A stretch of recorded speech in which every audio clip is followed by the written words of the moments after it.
விஜயை கைது செய்ய பல நெருக்கடி வந்தும் முதலமைச்சர் பெருந்தன்மையோடு கையாண்டார். அதே போல பாஜகவும் இதில் அரசியல் செய்கிறது என்று டிடிவி தினகரன் அவர்கள் தெரிவிச்சிருக்காங்க.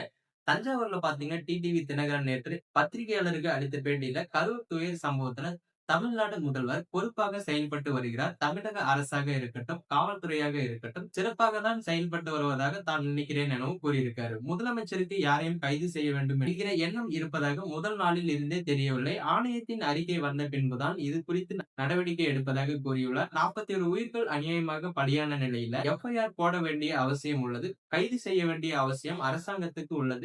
ஏதோ நான் அரசாங்கத்திற்கு ஆதரவாக பேசுகிறேன் என்று நினைக்க வேண்டாம். நடப்பதை நியூட்ரலாக பார்க்கும்போது, ஒரு குடிமகனாகவும் பார்க்கும்போது எல்லாம் சரியாக தான் நடக்கிறது.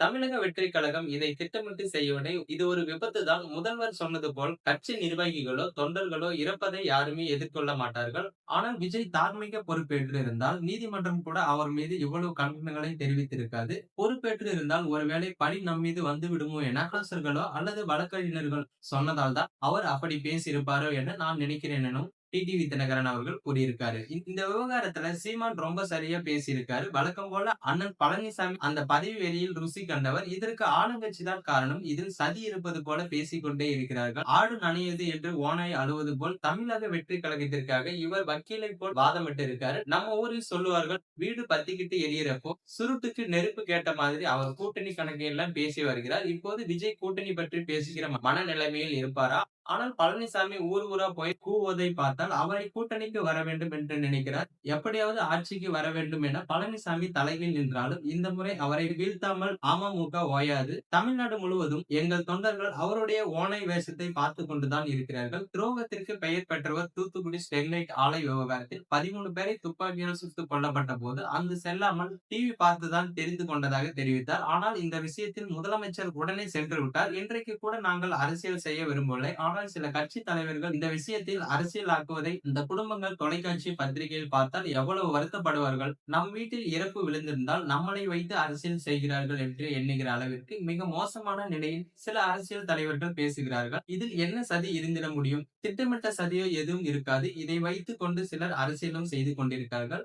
அதையெல்லாம் தமிழ்நாட்டு மக்கள் பார்த்து கொண்டுதான் இருக்கிறார்கள். நிதி அமைச்சர் மற்றும் தமிழ்நாட்டைச் சேர்ந்த இணை அமைச்சர் முருகன் வந்தது பிரதமர் அனுப்பியதுதான். அவர்கள் ஒன்றும் மற்றவர்கள் போல் இல்லை. சரியாக தான் பேசிவிட்டு சொல்கிறார்கள். பாரதிய ஜனநாயக கட்சி சார்பில் ஒரு குழு வந்தது. பழனிசாமிக்கு இணையாக பாஜகவும் அரசியல் செய்வது உண்மையில் வருத்தம் அளிக்கிறது. தூத்துக்குடி சம்பவத்தின் போது எந்த குழுவும் வரவில்லை.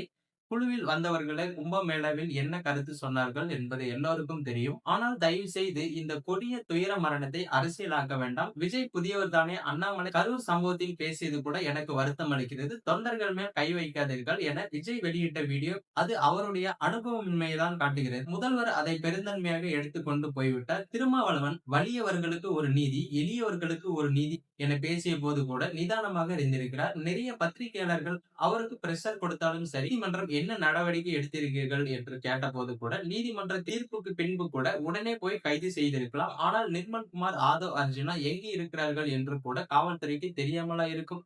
அவர்கள் சுப்ரீம் கோர்ட்டில் கூட சென்று பெயில் எடுக்கட்டும் எனவும் இருந்திருக்கலாம். பழனிசாமி சொன்னது மூத்த ஐஏஎஸ் அதிகாரி அமுதா எவ்வளவு பெரிய ரெப்யூட்டட் ஆபீசர் என்பது எல்லாருக்கும் தெரியும். அவங்க இதில் வந்து உட்கார்ந்து விளக்கம் கொடுக்கிறார்கள் என்றால் தவறு நடக்காதுதான். அது மாதிரி அடிஷனல் டிஜிபி டேவிட்சன் எல்லோருக்கும் தெரியும். இந்த ஆட்சி இருந்தாலும் அவர்களுக்கு எல்லாம் முக்கியமான பொறுப்பில் தான் இருப்பார்கள். கரூர்ல நடந்ததால் முன்னாள் அமைச்சர் ஒருவரை குறை சொல்கிறார். நாமக்கல்லில் நடந்திருந்தால் யாரை சொல்லியிருக்க முடியும்? அவர்கள் புதியவர்கள், அரசியலுக்கு புதியவர்கள். இதை துணிச்சலாக எதிர்கொள்ள வேண்டும். மடியில கனமில்லை என்றால் இதை துணிச்சலாக எதிர்கொள்ளலாம். திசை திருப்புவது போல் அவர்கள் பேசியதுதான். நீதிமன்றம் அப்படி கடுமையான கண்டனங்களையும் தெரிவித்திருக்கு. முதலமைச்சரை சிபிஐக்கு ஆர்டர் போடலாம். தற்போது நீதிமன்றம் எஸ்ஐடி போட்டு உள்ளது. வருங்காலத்தில் இது போல் இல்லாமல் அனைத்து கட்சிகளும் சேர்ந்து சரியான திட்டமிடுதல் தேவை என்று முதலமைச்சர் கிளியராக சொல்லியுள்ளார். திரும்ப திரும்ப இதையே பேசிக் கொண்டு இருக்க வேண்டாம் எனவும் டிடிவி தினகரன் அவர்கள் கூறியிருக்காரு. செந்தில் பாலாஜி கிளியராக பேட்டி கொடுத்திருக்கார். அதைத்தான் தொலைக்காட்சியில் பார்த்து எங்கள் கட்சியில் இருந்தவர் தான், என் பழைய நண்பர் தான், இப்போது திமுகவில் உள்ளார். அதற்காக காழ்ப்புணர்ச்சியுடன் பார்க்க கூடாது. எனக்கு அவர் 2006 இருந்தே நல்ல பழக்கம் தான். இது மாதிரியான கொடூர புத்தி எல்லாம் இருக்காது. பழனிசாமி எப்படி தரம் தாழ்ந்து பேசியிருக்கிறார் என்பதுதான் நமக்கெல்லாம் வருத்தத்தை அளிக்கிறது என்று டிடிவி தினகரன் தெரிவிச்சிருக்காரு. சோ மேலும் இது போன்ற வீடியோக்களை உடனுக்குடன் காண மறக்காம நமது சேனலை சப்ஸ்கிரைப் பண்ணுங்க, பெல் ஐகானை கிளிக் பண்ணுங்க. அப்பதான் நம்ம போடக்கூடிய வீடியோ உங்களுக்கு உடனுக்குடன் நோட்டிபிகேஷனா வந்து சேரும்.